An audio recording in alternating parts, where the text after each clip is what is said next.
अहमदाबाद गुजरात राज्य का सबसे बड़ा शहर है।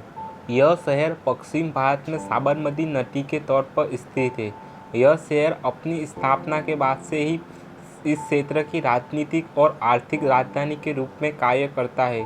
सबसे पारंपरिक बसावट 12वीं शताब्दी के आसपास चालुक्य वंश शासन के तहत दर्ज की जा सकती है।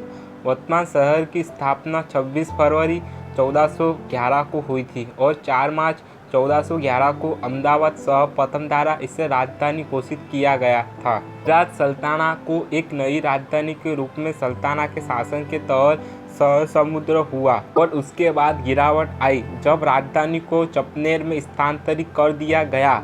अगले 135 वर्षों तक शहर ने मुगल साम्राज्य के पारंपरिक शासकों के अधीन अपनी महानता को नवीनीकृत किया। दीर्घकाल मुगल शासकों के अधीन राजनीतिक अस्थिरता के बाद मराठा और मुगल के बीच संयुक्त शासन के कारण शहर को नुकसान उठाना पड़ा। संयुक्त मराठा शासन के बाद शहर को और अधिक नुकसान उठाना पड़ा। जब ब्रिटिश ईस्ट इंडिया कंपनी ने शहर में शासन स्थापना किया तो राजनीतिक रूप से स्थिर होने पर शहर ने फिर से प्रगति की। ब्रिटिश शासन के तहत नगरपालिका की स्थापना और रेलवे के खुलने से राजनीतिक स्वतंत्रता प्राप्त होने पर शहर ने और अधिक विकास किया। 1915 में महात्मा गांधी के आगमन के बाद यह शहर भारतीय स्वतंत्रता आंदोलन सरदार पटेल जैसे कई कार्यकर्ताओं ने आंदोलन में भाग लेने से पहले शहर की नगरपालिका में सेवा की। आज़ादी के बाद यह शहर बॉम्बे राज्य का हिस्सा था। 1960 में जब गुजरात अलग हुआ तो 1965 में गांधीनगर की स्थापना तक यह फिर से राज्य की राजधानी बन गया। अहमदाबाद गुजरात का सांस्कृतिक और आर्थिक केंद्र और भारत का 7वां सबसे बड़ा शहर भी है। पारंपरिक इतिहास। चालुक्य राजवंश। अब बुरुनी अस्वाला का उल्लेख अनहिलवाड़ा पटना से कैम्बे तक के मार्ग पर एक व्यापारिक शहर के रूप में करता है। 11वीं शताब्दी में कर्ण का चालुक्य राजवंश ने अहिलवाड़ पटना से शासन किया, आशा को हराया और मार डाला। भील आधुनिक अहमदाबाद के निकट असपल्ली का सरदार। इसके बाद उन्होंने असपल्ली में देवी कोचरबा का एक मंदिर और देवी जयंती का एक मंदिर स्थापित किया। उन्होंने पास के शहर कर्णावती की भी स्थापना की जहां उन्होंने शासन किया। कर्णेश्वर के लिए एक मंदिर बनवाया और कर्ण सागर नामक एक टैंक की खुदाई की। इनमें से कोई भी मंदिर आज तक नहीं बचा है। 1053 में काश मंदिर मस्जिद आधुनिक अहमदाबाद के तजापुर क्वार्टर में बनाई गई थी। महमूद गजनी के दिल्ली सल्तनत शासन। जीन प्रभा सूरी के अनुसार 1299 में कर्ण वाघेला के बीच असपल्ली के पास युद्ध हुआ था। राजवंश और उल्लू खान दिल्ली सल्तनत के सेनापति शासक अलाउद्दीन, जिसके परिणाम स्वरूप कर्ण की हार हुई और अंत तक उन्होंने शासनकाल करा।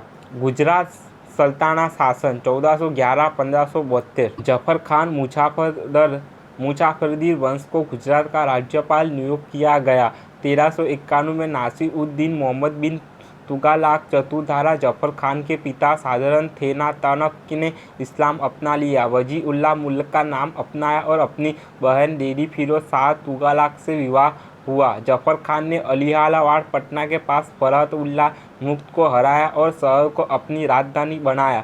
जब 1398 में तैमूर द्वारा दिल्ली को लूटने से सल्तनत कमजोर हो गई थी और जफर खान ने खुद को स्वतंत्र गुजरात के सुल्तान के रूप में स्थापित करने का अवसर दिया, उन्होंने 1407 में खुद का स्वतंत्र घोषित कर दिया और गुजरात सल्तनत की स्थापना की।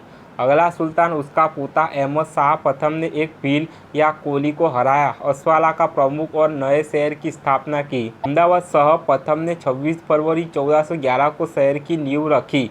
दोपहर 1:20 बजे गुरुवार दिके पर मोनक बुझे। उन्होंने 4 मार्च 1411 को नई राजधानी के रूप में चुना। दंतकात। अहमदाबाद शाह प्रथम साबरमती नदी के तट पर डेरा डालता समय एक खरगोश के कुत्ते का पीछा करते हुए देखा। सुल्तान इस बात से चकित हुआ और उसने अपने आध्यात्मिक सलाहकार से स्पष्टीकरण मांगा। उसी ने उसे भूमि अद्वितीय विशेषताओं की ओर इशारा किया जिसने ऐसे दुर्लभ गुणों का पोषण किया जो एक क्रूर कुत्ते का पीछा करने के लिए एक डरपोक खरगोश बन गया। इससे प्रभावित होकर सुल्तान, जो अपनी नई राजधानी बनाने के लिए जगह की तलाश में था,